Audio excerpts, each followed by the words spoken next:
Have you ever scrolled through social media and seen everyone with their friend groups, laughing, going on trips, living their best lives?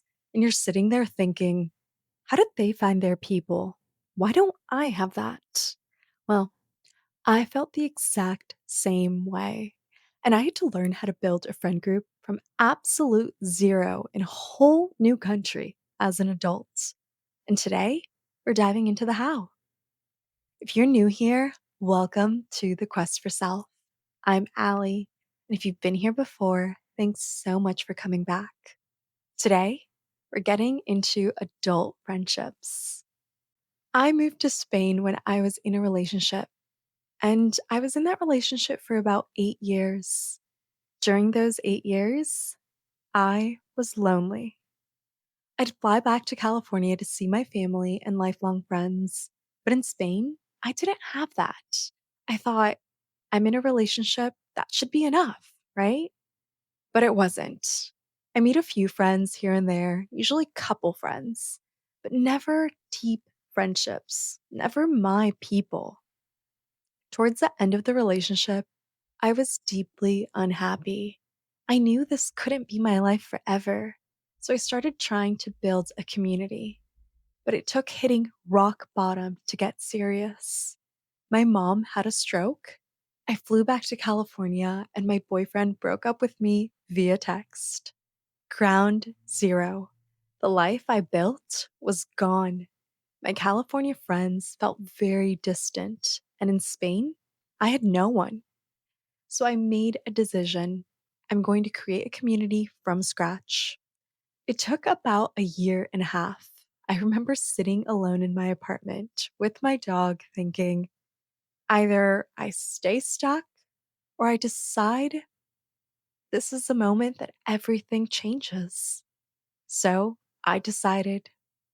I joined online communities. I showed up to meetups where I didn't know anyone. I talked to about four different people the first meetup I went to, and I felt so proud of myself because I broke out of my shell. I went to fitness classes and actually talked to people. I started conversations at coffee shops. I'd simply look over the next table and say, "Hey, I like your jacket." Small things, but they slowly added up.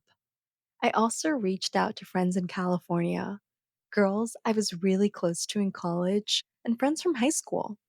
With some, we were able to reconnect, and in most cases, we're just able to pick up where we left off. Now, I have friends I could genuinely count on, people who have been there for me through real things. But it didn't happen passively. I had to show up over and over, even when it was uncomfortable. So, what actually made the difference? Here's the 5 step framework that took me from zero to a community I love. Step one, put yourself in rooms where people show up regularly: fitness classes, book clubs, volunteering, running clubs. The key is consistency. You can't make friends if you only see someone once. You need repeated exposure. Step two, start conversations. Most people are also looking for connection. So just talk to people, ask questions, be curious. What brought you here? Have you been coming here for long? It doesn't have to be deep, it just has to be genuine. Step three, use online communities to meet people in real life. Meetup, Bumble BFF, local Facebook groups. Find people doing things you're interested in. Then actually show up. Step four, reach out to old friends. If there are people you used to be close to and you drifted apart, reach out. You don't have to rebuild the entire friendship, you just have to restart it. Send a message. Hey, I've been thinking about you. Let's get together and catch up. Most people will say yes. Step five, be the friend you're looking for. If you want deep, authentic friendships, be deep and authentic first. Share how you're really doing. Ask how they're really doing.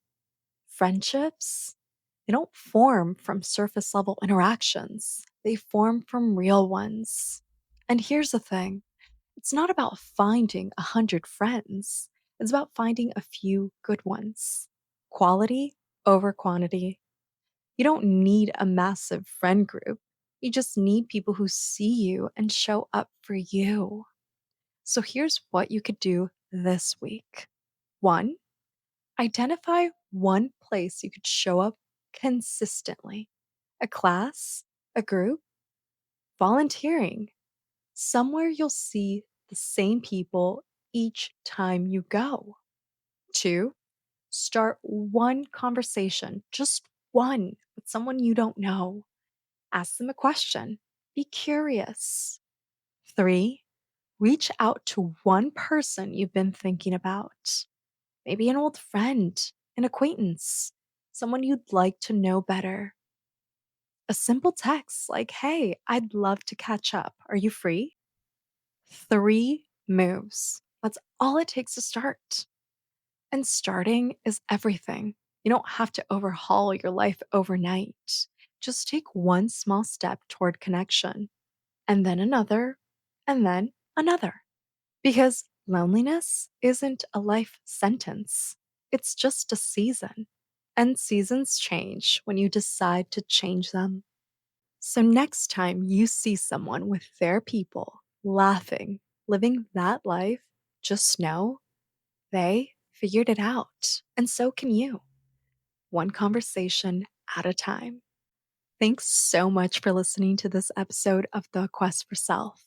If this episode resonated with you, give it a like or share your feedback in the comment section. Also, don't forget to subscribe so you don't miss the next one. And share this with someone who you think may need to hear the message. You can find me at The Quest for Self on all platforms.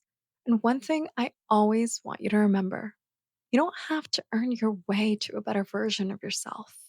You're already becoming that person with every choice you make. Till next time.